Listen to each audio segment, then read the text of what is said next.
Food has always been a big part of my life. Whether it was used as an excuse to hang out with friends or a means of soothing restless hunger, food has always seemed to remain constant. This is all well until a midnight snack session abruptly ends with the thought of the overused quote, "You are what you eat." How true could the saying really be? Doritos look good and they taste good, but what can they do for my body? This is a problem in America today. The foods easily accessible always seem to be the foods worst for you. This perpetual cycle of harmful, low-cost food for the sake of convenience, boredom, or pure laziness is what has been described as the average American diet. How did this diet come to fruition, and what can be done to enact change? My topic today will explain why the American food supply is being poisoned. Whether intentional or a product of capitalism, the issue remains. I am qualified to discuss this subject due to the amount of research I endured in preparation of this speech. There are three main points I would like to discuss in the body of my speech. First, I will discuss the American diet. This will include an evaluation of the American food system. Second, I will delve into the causes of said issue. Lastly, my third main point will explore the solution to the poisoned American food system. Let's begin with the evaluation of the American food system. My first main point will describe the American food system. In 2004, a paper by Jomana Ward Kamar in the Journal of Obesity Surgery, she concluded that there is no direct determined relationship between the caloric intake and weight. At first glance, this may sound counterintuitive. We've always been sold on the fact that the amount of calories in food equals the health benefits or detriments of the meal. The caloric value of food depends on the macromolecules in the food, whereas high energy foods can spike the calorie count. With someone who is metabolically inefficient, such as someone who would colloquially be described as having a fast metabolism, they would experience less harm from such high caloric foods than someone who is metabolically more efficient. A great example of some of these foods are those in the fast food industry. Not until the 1920s, America had never seen a fast food restaurant. Prior to, the majority of food was provided by local sources. This enabled for a more controlled, regional diet.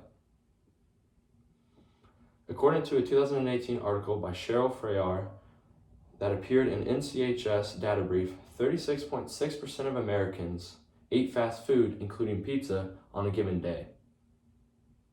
This is a very substantial number. Many of those who eat these foods do so out of convenience and not for overall health. A factor also contributing to a large amount of fast food consumption is the proximity of fast food restaurants to an individual.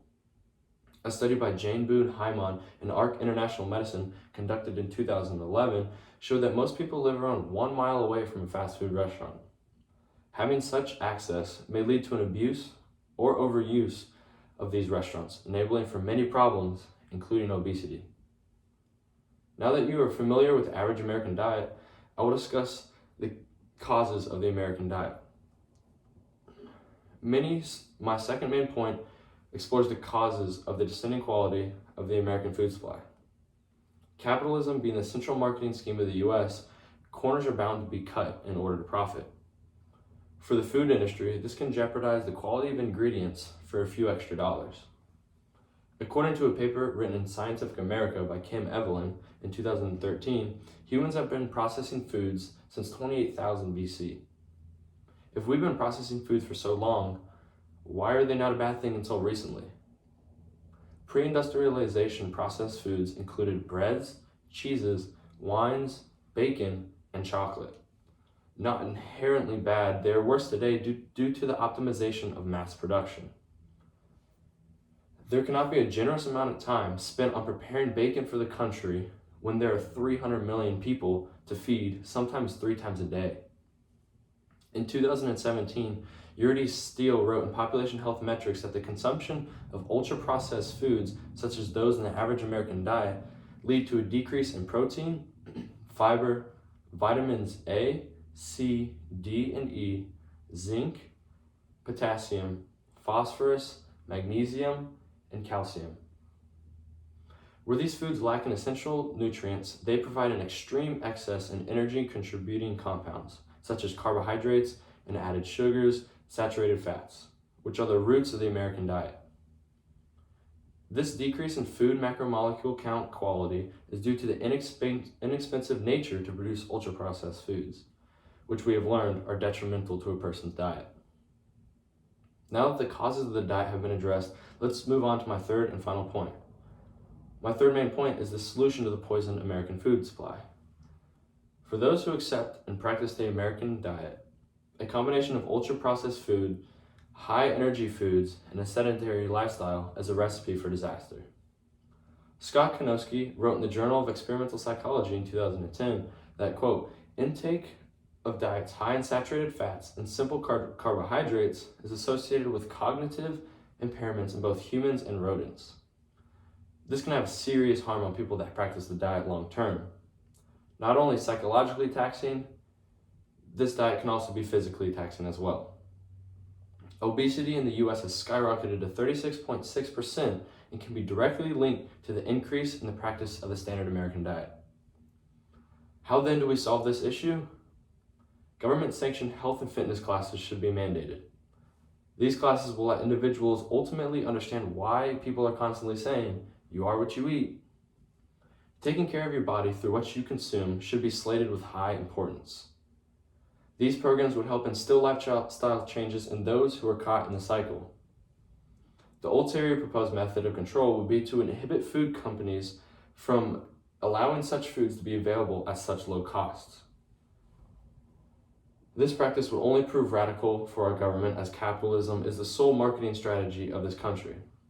Because of this, there has to be change in the knowledge of those around us. With the diet on the rise, there has to be a change in the knowledge.